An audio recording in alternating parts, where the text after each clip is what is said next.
For more than 8 years, Basil Seggos led the State Department of Environmental Conservation, which is the longest tenure of any DEC commissioner. We caught up with Seggos during his last days with the department to unpack his work and legacy. Here's that conversation.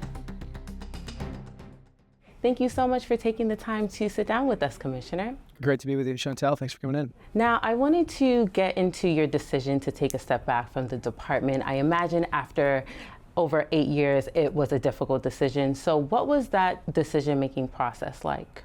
Yeah, this place is like a second home in a way. I mean, the number of days I've been here since 2015, obviously it's been a long run.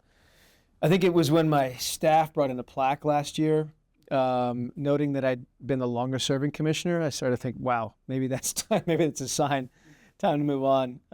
It is a great job. I mean, every single day in this job is a privilege. It's an honor to serve the people of New York. And you just know when it's time to go. I mean, there's a reason that commissioners are short timers generally. You know, the career staff are the ones that really run this agency for 20, 30, 40, 50 years in some cases. And the commissioners come along and kind of pull some levers. I think I've done as well as I could to pull those levers over the last 8.5 years. And, you know, it's time to turn the reins over to somebody else. But it's been an amazing run. And you said that you were going to stay on until the state budget was passed. So I was curious, what type of funding were you hoping to get for the department in the final state budget? And what are your conversations like with the governor and legislative leaders about the department?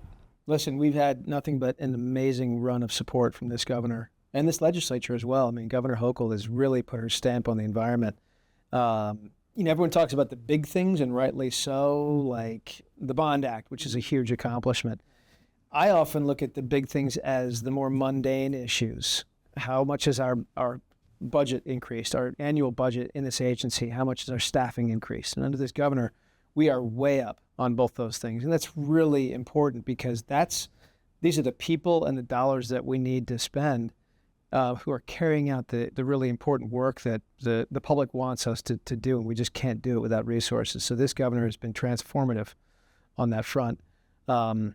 This budget's a strong one as well. I mean, I know that, you know, there's this extraordinary debate about where dollars should be spent and how much should be allocated to various programs. But ultimately, and I look back now, I have an 8.5-year lens on this. When I started, we were really scraping by. I mean, we had low staffing numbers. We had a very small environmental protection fund, $136 million. Now it's $400 million. We had almost zero other capital dollars.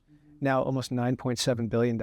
So you just look at the change in support that we've gotten over that time from this governor and this legislature. It really is extraordinary. And, you know, I'll leave it to the next commissioner to come in here and find a place that's very well run, that has resources to carry out our mission and is ready for the huge challenges of the future. And as you mentioned, you have a long resume of environmental work, but was there anything that surprised you when you took on the position of being at the helm of the department? Oh my God, every day. I mean, I'm surprised even today. You know, I mean, seriously. And I think that's what I brought to the job, is just a big open mind and a quest for learning about the agency and its people.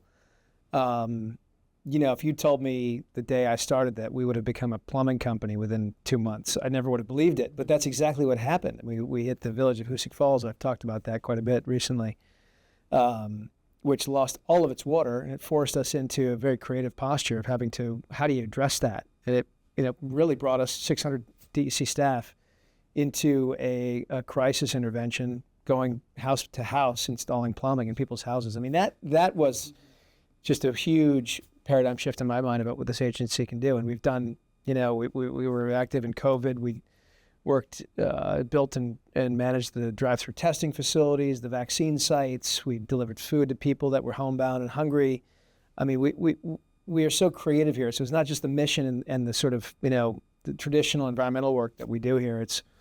There are people in this agency that do incredible stuff that's way beyond their ability, and I think we have a real team approach to things, and that always surprises me. Just the kinds of things we can do, and that's got to make people, I think, feel like this is a good government. It's a well-run agency. Call upon them to do lots of really important work, and it helps restore faith in government. You know, as I think we're at a time right now that people have been tested, their beliefs in institutions for lots of reasons. So it's really important when you're in these positions to run this place with a sense of integrity and prove that government can be a force for good. And are there any environmental initiatives that you may not have had the opportunity or the time to focus on that you wish you could have, dove into more? Yeah, that probably kept me coming back. Is just knowing that there was the next big thing to work on. I mean, and a lot of this stuff is like take climate change. I mean, this is a fight now that we're launching that's going to take 30 years really to play out. So I know I can't last that long, right? In this job. And even you take water infrastructure, it's the same thing. The disinvestment over 30 years, and now we're really hitting it. We're coming on hard. Just announced another $150 million of investment into water infrastructure. So that will never end also. There's some things that I think I haven't done as much as I'd like. Involve more of the agency itself, the structure of the agency, the sort of modernization of the agency and its culture, its people. Diversity numbers are still very low in this agency. We have done a lot of foundational work to change that, the pipelines into the agency, the retention issues, and yet we still have this kind of traditional model of an environmental organization, which is really a throwback. So and for me, creating the Office of Diversity, Inclusion, and Civil Rights, that was my chance, my last chance to put in place something durable that will outlive me. And I think that's what I am most regretting of, is that I didn't get that done earlier.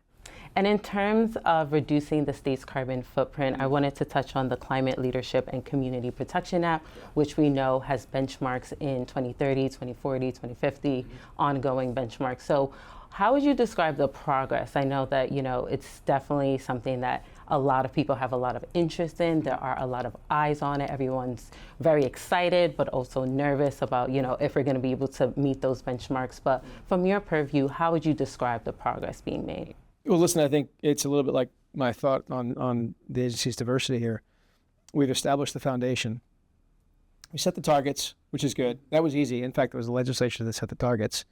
And now it's on us, and has been on us for the past 3 years, to build the plan to hit the targets. And we're now in sort of year one-ish of crafting these long-term policies that will then carry that out. It sounds very bureaucratic and slow, partly by design. I mean, it was envisioned by the law, but also this is such a dramatic change that the law envisions, that you have to do it in a way that is stepwise in nature and involves the public and puts stakeholders' concerns at ease. Because ultimately, we see the benefits of the action. We know what it'll do for New York. It'll bring extraordinary number of new jobs.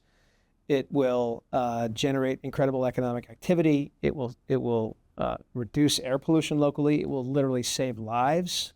Upwards of 1,500 people a year over a no-action alternative will survive because of the work that we do.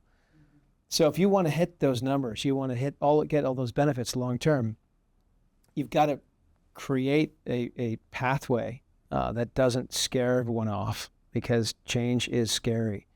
And this is economy-wide, so it touches every part of New York State and every part of the economy. So we have to do it in a very deliberative manner. Hundreds of public meetings, thousands of public comments, and we still haven't cracked the surface yet. We're going to be at this for years to come, and rightly so. So I think we will, be challenged to hit the targets. This is not an easy slam dunk, but we have this governor behind us. Governor Hochul said, "Do it, come up with the plan, implement the plan, and make it nation leading." So there's lots of work going on in addition to hitting those targets. You have all the work on renewable energy right now underway in the state: offshore wind, onshore wind, solar, heat pump industry coming on board, zero emission vehicles. All of that is underway. So we're not starting from zero, but the long-term plan is going to be a real challenge, and we will meet it. And years from now, when historians look back at your tenure leading the department, what legacy are you hoping? No, all the historians, but what legacy are you hoping to have had? I think that I would be remembered as being somebody who was at the right place at the right time, who had the right mindset to bring this agency to new levels, new heights. That is life in general, right? You sort of are. You can prepare yourself for these kinds of jobs. You can study, you can learn, you can get professional degrees, but success sometimes is a product of circumstance. And I came in during sort of the modern rebirth of the environmental movement. Climate change, water, those two really big things. Kind of people begin to come around to that. It happened to be during my tenure, so I think I competently managed this agency. But also I was able to lead within the state, lead issues, lead initiatives, and lead people during this time. And I think it's it's a big team effort. So again, I'm going to be humble on these things. I work with a few thousand people here who really are the heroes. Awesome. Well, we wish you the absolute best. Unfortunately, that's all the time we have for today. Great to spend time with you. Thank you. And we were speaking with Commissioner Basil Seggos of the State Department of Environmental Conservation. Now that the longtime DEC commissioner has left the department, it is up to the governor to nominate a new leader who will then be confirmed by the state Senate. In the meantime, Sean Mahar, who worked as deputy commissioner under Seggos, will be leading the department as interim commissioner. We will bring you updates on who will be tapped as the permanent leader of the department in the months ahead.